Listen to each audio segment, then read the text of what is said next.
Hello, everybody. Welcome to Bible Study Live with Connie and friends. And tonight, I am honored to have once again with us our special guest host, Bria Lacour. And we're continuing our February theme of forgiveness. And Bria will be bringing the Bible study message for us tonight. And I'm excited to know what she's got for us. So I will let Bria take it away. So welcome, Bria. I'm so glad you're here. Thank you. Yeah, it's good to be here. Favorite Thursday night activity is Bible study with Connie and friends. Um, so, in thinking about this month's theme of forgiveness, I know we've also brought up a few times in that conversation unforgiveness. So, that's what I wanted to talk a little bit about. Not the most fun thing, but what really got me thinking about all this the past couple of weeks, and I know Connie said one night, like, these topics will come to you and then things start to happen. Like we have some moments real right in it, trying to like forgive and, things like that were coming within this time frame, unironically.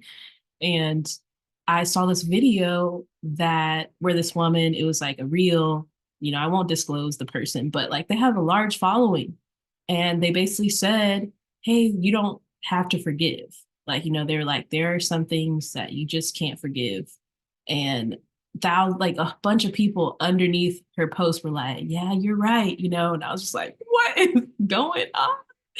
And like, like the unforgiveness is encouraged by the world and by society, but they're being impacted by it, like just as much as we are as Christians, So I thought that that would be interesting to explore and to think about, and what happens, when we hold unforgiveness and things like that. And I think the best passage to read that goes along with this would be in Matthew chapter 18, where Jesus tells the parable of the unmerciful servant. So, Matthew chapter 18, verse 21 through 35, if you're following with me, that's where I'll start in verse 21. It says, then Peter came up and said to him, Lord, how often will my brother sin against me and I forgive him? As many as 7 times? And Jesus said to him, I do not say to you 7 times, but 77 times. Therefore, the kingdom of heaven may be compared to a king who wished to settle accounts with his servants. When he began to settle, one was brought to him who owed him 10,000 talents. And since he could not pay, his master ordered him to be sold, with his wife and children and all that he had, and payment to be made. So the servant fell on his knees, imploring him, have patience with me, and I will pay you everything. And out of pity for him, the master of that servant released him and forgave him the debt. But when the same servant went out, he found one of his fellow servants who owed him 100 denarii, and seizing him, he began to choke him, saying, pay what you owe. So his fellow servant fell down and pleaded with him, have patience with me, and I will pay you. But he refused and went and put him in prison until he could pay the debt. When his fellow servants saw what had taken place, they were greatly distressed, and they went and reported to their master all that had taken place. Then his master summoned him and said to him, you wicked servant, I forgave you all that debt because you pleaded with me, and should not you have had mercy on your fellow servant as I had mercy on you? And in his anger, his master delivered him to the jailers until he should pay all of his debt. So also my heavenly Father will do to every one of you if you do not forgive your brother from your heart. And that's the word of the Lord. But basically, this story, it's like, okay, this man is forgiven all of this, but then when the exact kind of the same opportunity presents itself to him that was presented to his master, he decided not to offer the same thing, which was grace, and forgiveness to that person. And what I thought was funny about or interesting about the woman being like, you don't have to forgive, like she felt like that was going to be freeing to people. And there are people in the comments acting like that was so freeing to know, like, okay, yes, there are certain circumstances you just cannot, and it's much better for me. What I thought was interesting is that actually, like, the idea of withholding forgiveness in that circumstance, she made it seem, and society makes it seem like it's about this other person. That if I were to forgive them, then it's to say that what they did was right. It affirms them, it dishonors myself, all these things, whatever. But the focus is on this other person or these people or this other thing that did something to you. When I feel like observing unforgiveness, it's way more about you. It's actually about you. So that's kind of the lie and the twist there, you know, in the world that makes you think like this is about them. And so if you were to forgive them, then that has something to do with that other person. But really, it has all to do with you. And unforgiveness is the root of bitterness, hatred, all things that we don't really want to carry and that we know feel like really heavy to carry, and not freeing at all. And sometimes you're dealing with that, and the person who hurt you is just living their life. A lot of times they are. They don't even know what really like happened. Sometimes they don't even understand, or even if they do, they don't care. Whatever it is, and here you are holding on to it, And this is not to shame anyone because I've done it too. Like we just don't realize that the twist and the lie there is that, okay, I need to hold on to something to,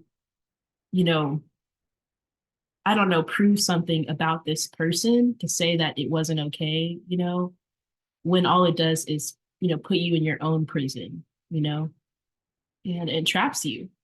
And it really is more about you than it is about the other person. And it hinders our relationship with other people, right? Like it's hard to, be on good terms with others, but it also hinders our relationship with God.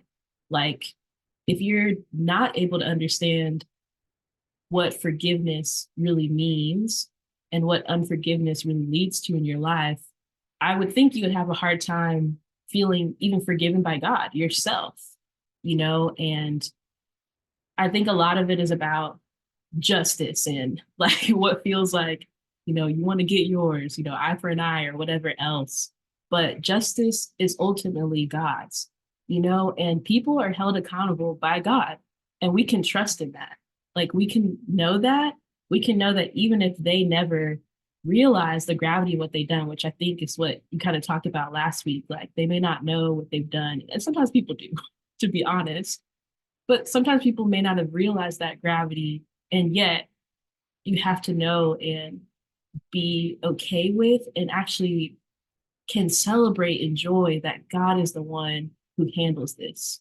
Like, just like you're being held accountable by him, they're being held accountable by him.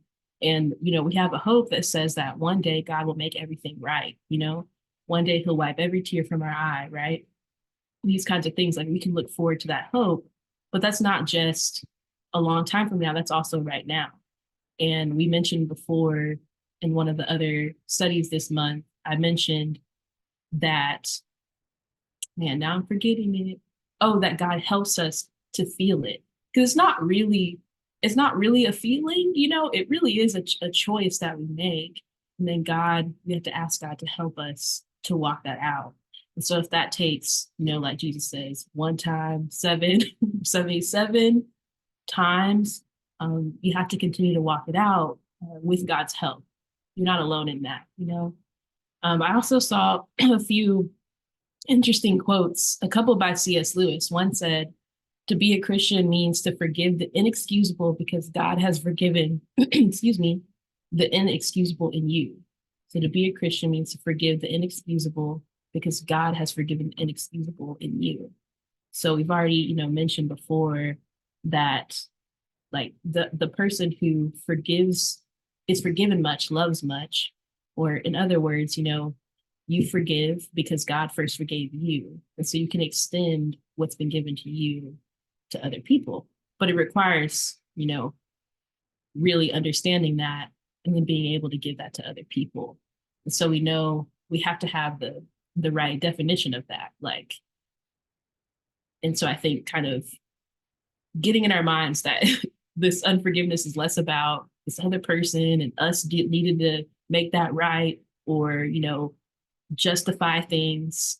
We have to know that God's way of forgiveness actually promotes justice, and holding on to unforgiveness does not, because it's actually freeing to know that I don't have to be the one to deal with this.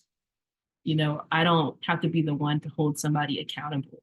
But that's hard. It's topsy-turvy, and it's not what you hear, all the time. I saw another quote that says, by C.S. Lewis as well, everyone says forgiveness is a lovely idea until they have someone to forgive. Also true. It's really hard. But I don't know, Jesus, like God helps us to do it, and I think it is a lovely thing. It is a beautiful thing. I quoted, those that have been forgiven much, love much. That's a story I think it's in Luke. You can find it. Maybe you can find it in multiple accounts, but I know I have here Luke 7. And there's the woman who pours all of her oil onto Jesus, and then she's like wiping it with her hair, and everyone's like, what is going on? Why is she doing this? Like, and they're judgmental, and they're like, I don't know why she's doing all this, But he says in Luke 47, therefore I tell you, her sins, which are many, are forgiven, for she loved much. But he who is forgiven little loves little. And he said to her, your sins are forgiven. Forgiveness allows us to love much. So the opposite is true. Unforgiveness hinders our ability to love others. And even our ability to love and serve God. Like it hinders that ability. And then we see in Ephesians chapter 4, be kind and compassionate to one another, forgiving each other, just as in Christ God forgave you. So ultimately, I think we have to walk away and really resist this idea that one, unforgiveness and forgiveness is about, just this other person and getting, needing to control the narrative and enact justice, hold someone accountable, and remember that actually it's more about us. Like it actually is more about us. And when we don't forgive, we seed, bitterness and hatred in our hearts, and that hinders our relationship with God and others.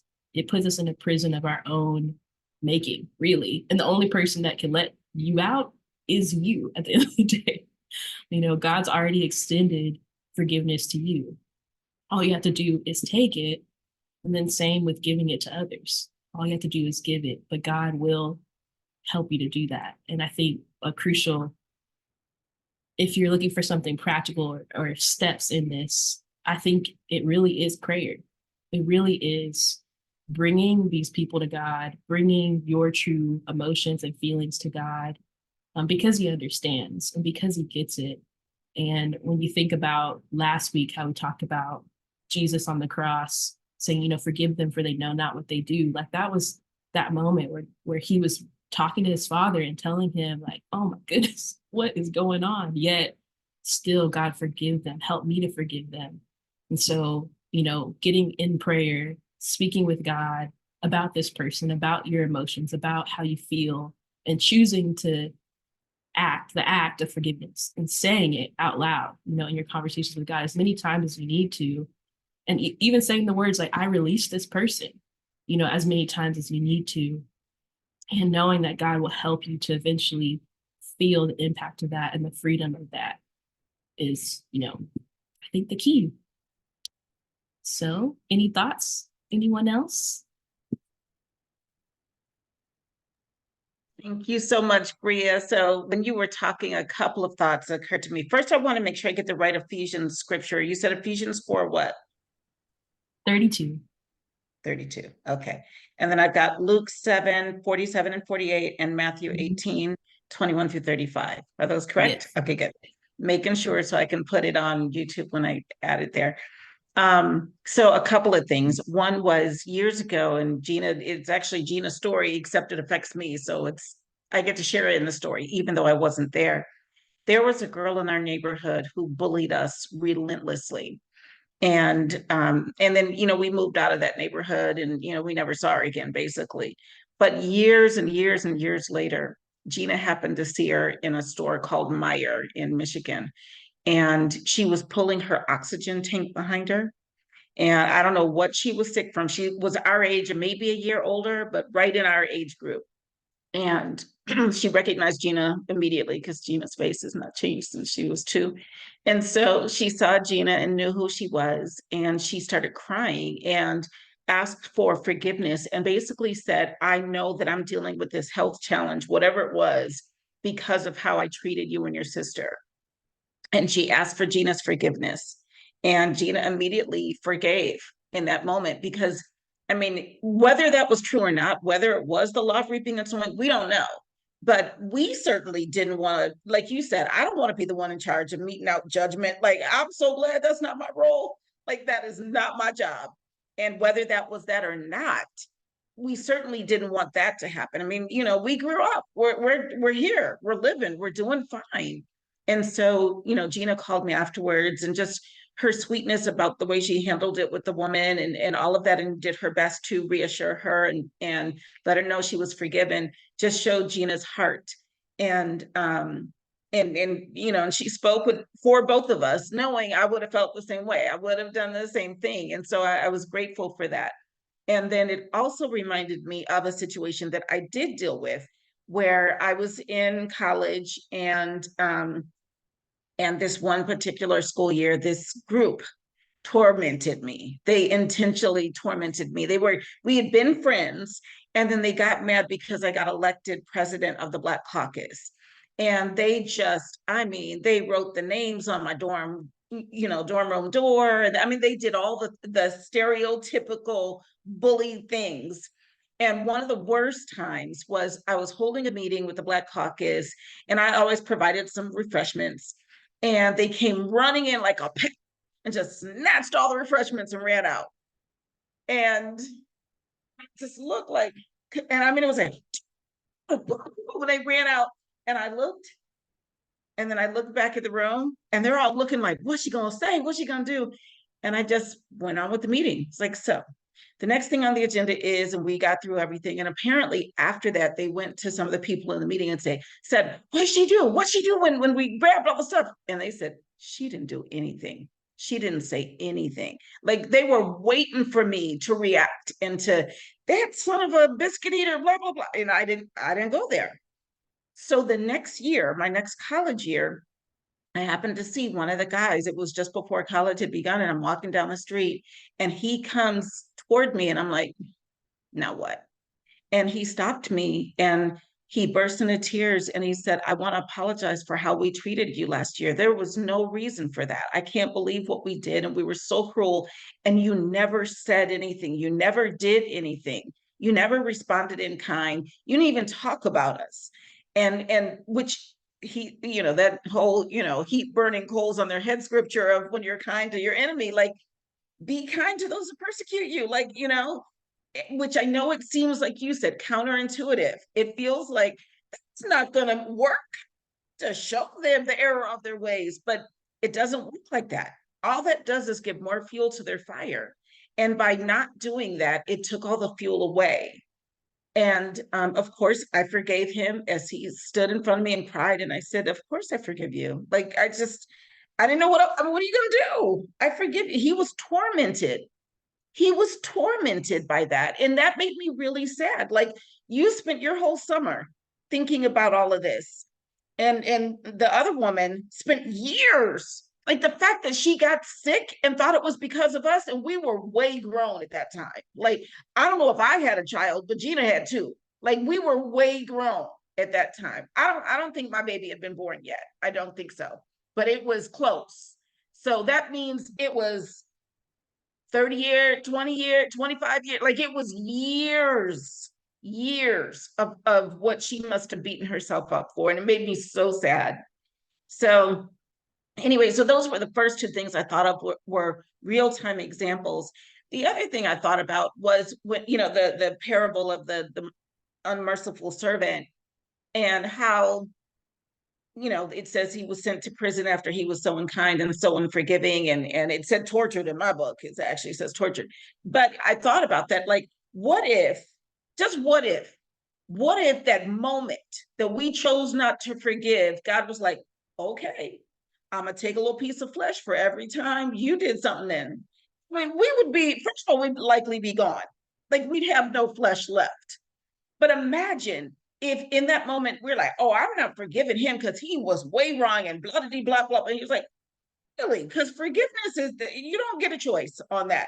So if you don't forgive, even in this instance, all the times I forgave you, come here a second. I'm gonna take my pound of flesh or my centimeter of flesh for every time you did something and I forgave you. Can you imagine? We would be, we'd be dead.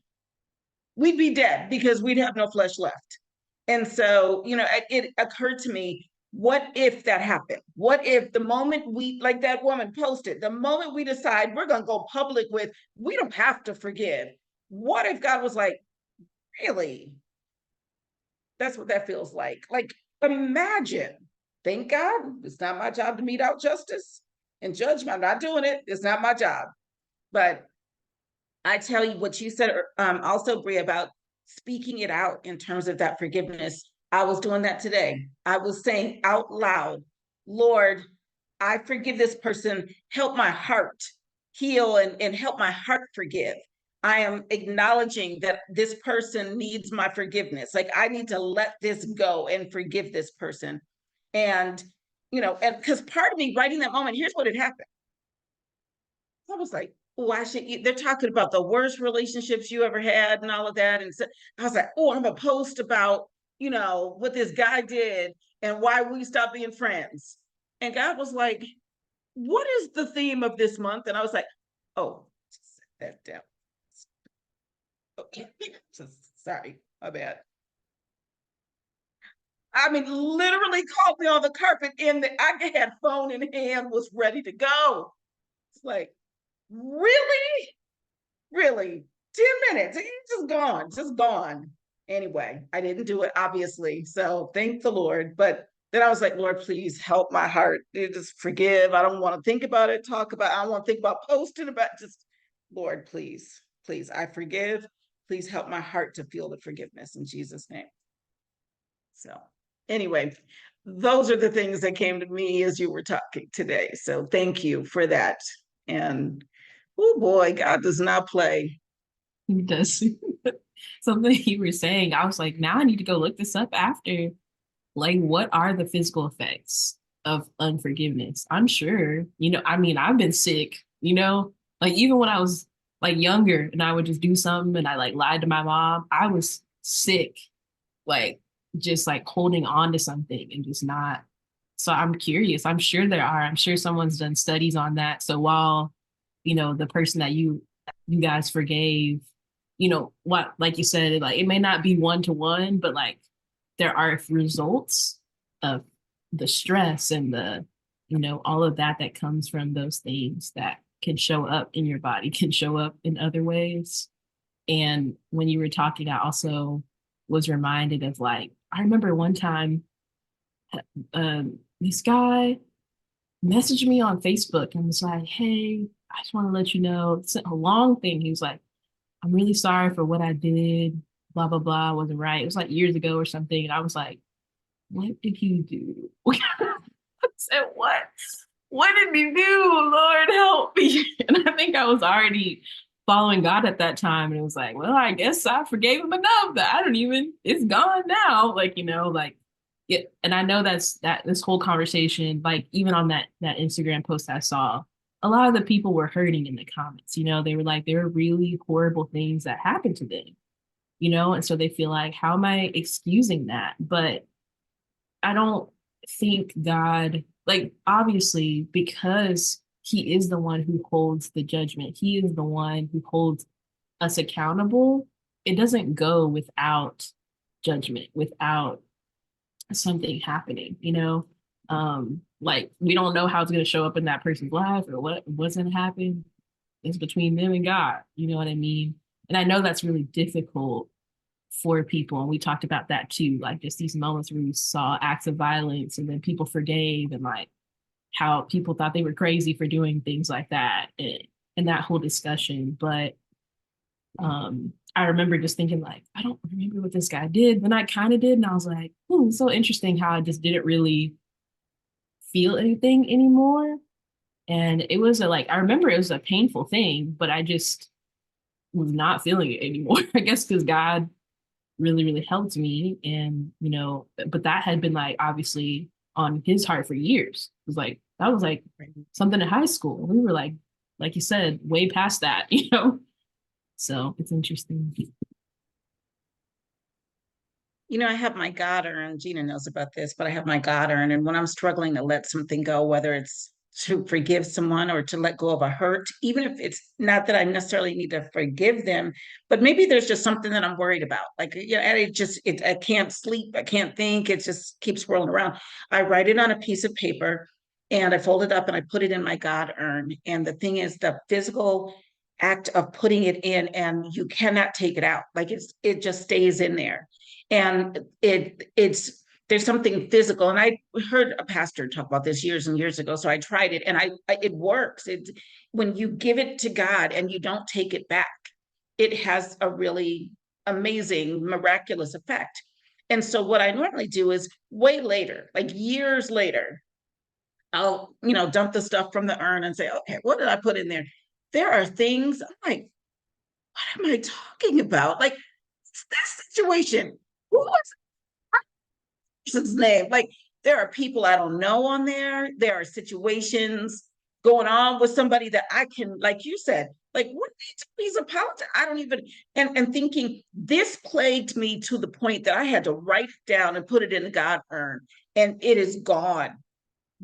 So, I strongly encourage people to have their own, whatever that is, that they can put those things in and let it go, because it really does help.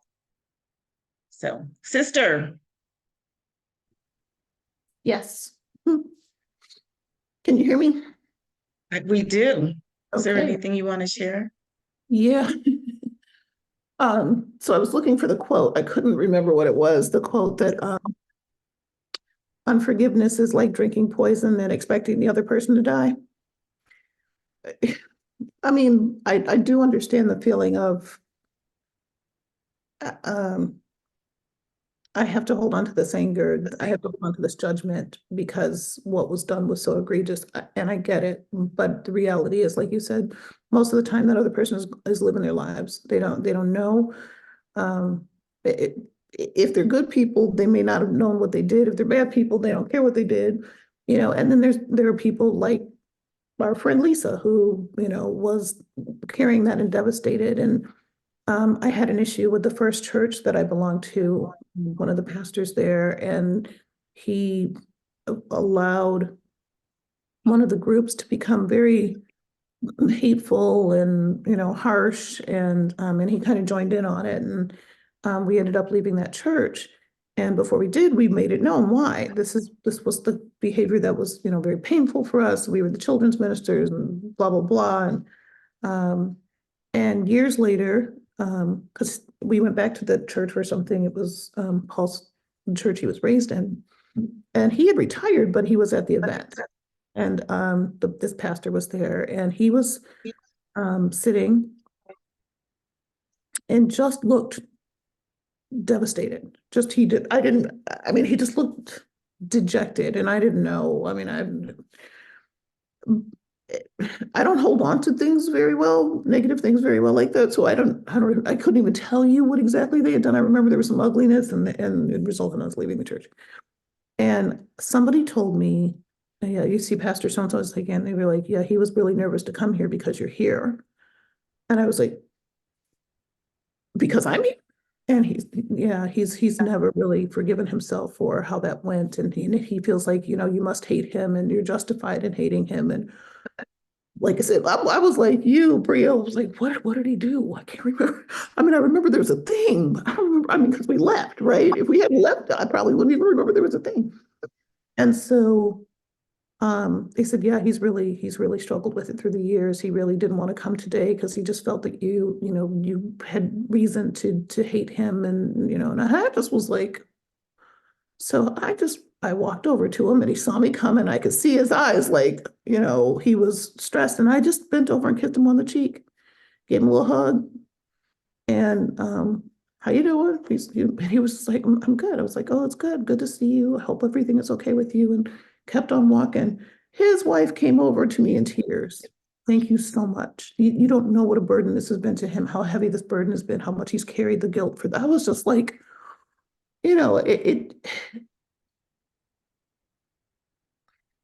people mess up, right? And I know I've messed up, and I'm sure there's somebody walking around thinking, I will never forgive her.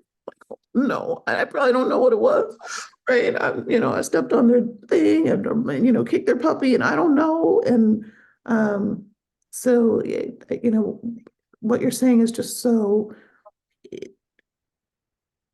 On the one hand, God will deal with people. On the other hand, we don't know how God deals with their heart. We don't know if He puts it on their heart right away. We don't know if they're walking around suffering.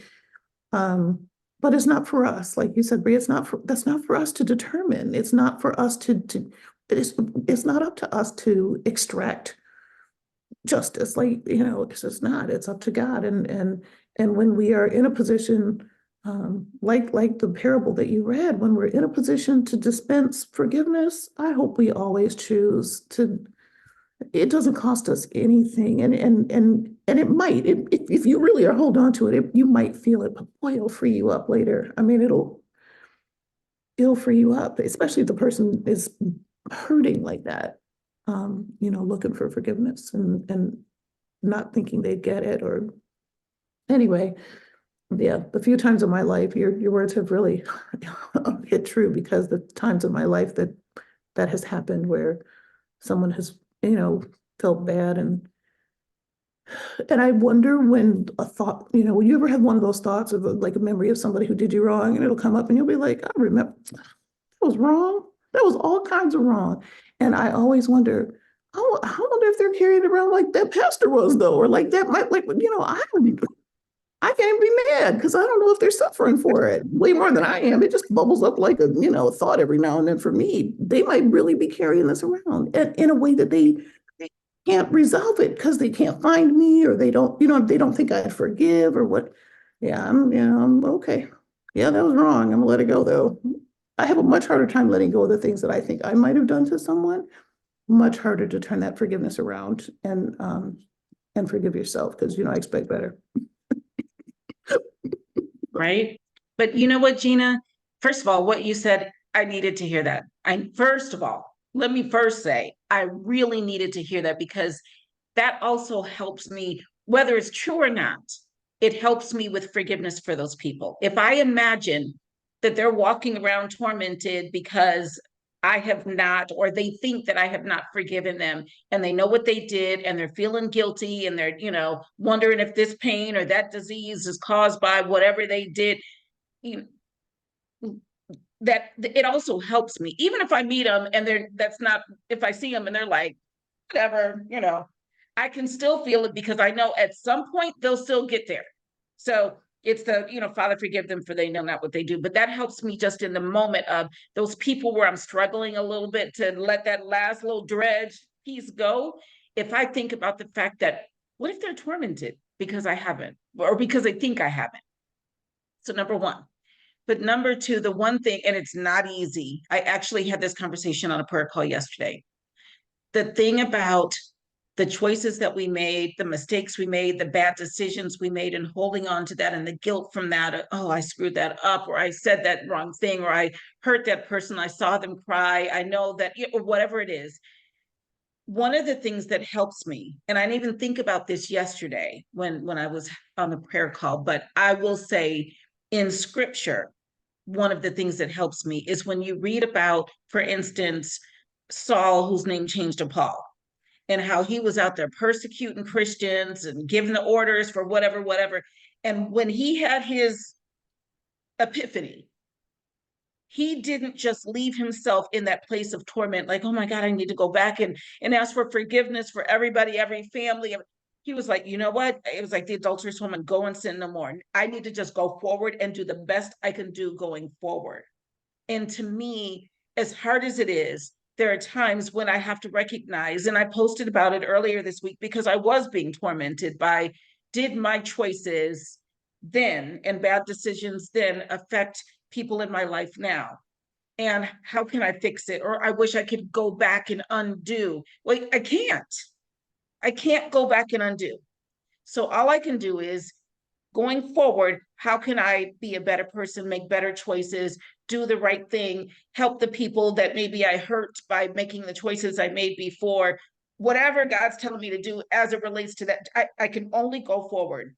And that's about anything. I mean, that's not just the mistakes I made, but that's about anything in our past. Like, we can decide, oh, I'm going to be a victim of my past because I was beaten up and I was bullied and I was molested and I was, abused, and I'm just going to wallow in that and be in that because that's what.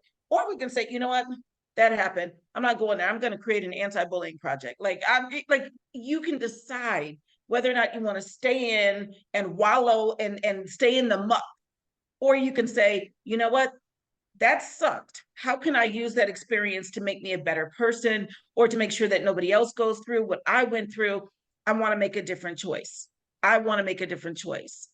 And so, but in terms of Gina, if I had been Saul Paul, and I knew that because of me, people had literally died, like they were so I think I'd have been like, I can't move forward. I want to take my life. Like, I think, I could see feeling that way. And yet, look at the New Testament. He's like, no, I'm gonna do better. I'm gonna do better. I gotta do something different. It's not easy, but it's the only example I have when I'm feeling the regret for my choices. Okay, you can sit there with regret. Yeah. Or you can do something else. Yeah. And unforgiveness of others can, stop you cold. Just an unforgiveness of yourself can stop you cold as well. Yes, you've helped me through that whole situation that occurred. And I just felt like, I don't think God will ever forgive me. And you said, this is not about God forgiving you. This is about you forgiving you. God's already done it. Otherwise you'd be gone. Like, if he had no more use for you, or if that one, I love that quote of, you think you screwed everything up so that God's purpose can't be fulfilled. You, my friend, are not that powerful. Like, it's like, I love that. I am not that powerful. And you were like, yeah, you can't mess God's plan up. That you cannot. Now, you're having an issue with self-forgiveness. This is not about whether or not God has forgiven you. You've repented, you've done the things that you need to do with God. Now you got to work on you. And it was you. I was talking to you. I had driven somewhere and I was sitting in the middle of some place. I just remember it was in Pasadena, some back road in Pasadena, sobbing, talking to you on the phone. And you were like, this isn't about you and God. This is about you. This is about you forgiving yourself. And that's all it is. God's forgiven you. You need to forgive yourself. And it was what I needed. And I'm so thankful. It's not that's easy. even a whole other topic, forgiving self, and because there's an interesting line there, and I think that the woman who posted that reel, like a lot of what she was talking about is like just trying to give people permission not to say, not to affirm whatever happened to them was like okay and things like that. And it was very like, while she made it seem like it was very self-centered, like you need to think about you need to, you and yours and all that. It was still centered on the other person. Like, that's what's was so sad to me, is I'm like, all these people are commenting on this and they're like, yeah, you're right, girl, you're right. And I'm like, the opposite of what y'all think is happening. It's not your fault. But and then self-forgiveness is a whole other thing, because yeah, that's just like its own topic too, because you're right. It's like, well, God's already done it. This is not even really between you and him. I mean, you could ask for his help to like forgive yourself, you know what I mean? But yeah. Yeah. And that's exactly what I had to do. That's exactly what I had to do, is ask, help me forgive myself. Because right now, like Gina said, I expected better. Like, expected more from myself. When you thought you knew better, you're like, I thought I knew better than that.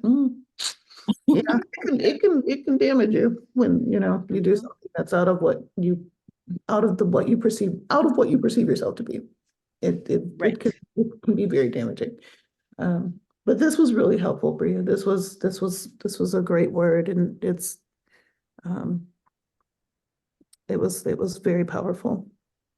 Thank you. Yeah, I Remind, mean, reminded me of some things. always timely, like Always. I What's the feel like title of tonight's message, Bria? I have the prison of unforgiveness. The prison? Of unforgiveness. And that's Ciao. exactly what Okay. it is. That's exactly what it is. We didn't touch on the difference between forgiving somebody and not putting yourself in a position where someone can hurt you again. And it sounds like maybe there's a little bit about what girlfriend was trying to get to, but it doesn't sound like she was taking the right road to get there. She was. Yeah. And I think, yeah, those boundaries, like all of that is necessary, still and all of that. But yeah, Right, protect I yourself, think but that's not the mhm. same as not forgiving. Yeah, it was very interesting to see. It's like, wow, thousands of people also agreed. All right, we have a lot of work to do in Oh, the world. we're definitely in an unforgiving phase. People coming for people for any tiny little perceived slight, and social media is perfect for that. So, yeah, we are definitely in a place where forgiveness is the last thing people are, did they equate it with weakness or letting somebody get away with something? Mhm. Anyway, well, thank you so much for the message.